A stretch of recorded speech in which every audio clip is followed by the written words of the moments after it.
భారీ అంచనాల నడుమ ప్రపంచవ్యాప్తంగా విడుదలైన Hollywood super hero movie spider man Indian box office వద్ద వసూళ్ల విధ్వంసం సృష్టిస్తోంది.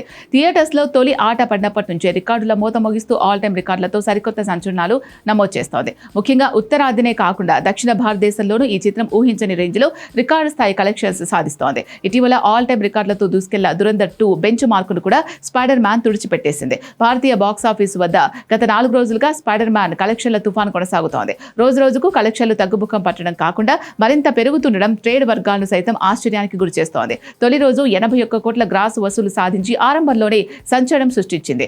అదే జోరు కంటిన్యూ చేస్తూ కేవలం మొదటి 3 రోజుల్లోనే 237 కోట్ల గ్రాస్ వసూళ్లను క్లబ్ లో చేర్చింది. ఇంతకు ముందు ఇండియన్ బాక్సాఫీస్ వద్ద సౌత్ ఇండియాలో అత్యధిక వసూలు సాధించిన నాన్ సౌత్ మూవీగా దురంధర్ 2 రికార్డు సృష్టించింది. కన్నడ, తమిళ, తెలుగు, మలయాళ భాషల్లో ఈ చిత్రం 119 కోట్లు వసూలు చేసింది. అయితే ఈ రికార్డును స్పైడర్ మ్యాన్ సునాయాసంగా దాటేసింది. స్పైడర్ మ్యాన్ చిత్రం సౌత్ ఇండియాలో కేవలం 4 రోజుల్లోనే ఏకంగా 121 కోట్ల కలెక్షన్స్ రాబట్టి దురంధర్ 2 నెలకొల్పిన రికార్డు తుడిచిపెట్టేసి అగ్రస్థానంలో నిలిచింది. ప్రస్తుతం బాక్సాఫీస్ వద్ద ఉన్న ట్రెండ్ చూస్తుంటే రాబోయే రోజుల్లో స్పైడర్ మ్యాన్ మరిన్ని ఆల్ టైమ్ బాక్సాఫీస్ రికార్డులను తిరగరాయడం ఖాయంగా కనిపిస్తోంది. ప్రేక్షకుల్లో ఉన్న క్రేజ్ మరియు వీకెండ్ వసూలు చూస్తుంటే ఈ సినిమా ఇండియన్ సినిమా చరిత్రలోనే అత్యంత విజయవంతమైన హాలీవుడ్ చిత్రాల్లో ఒకటిగా నిలవబోతోంది.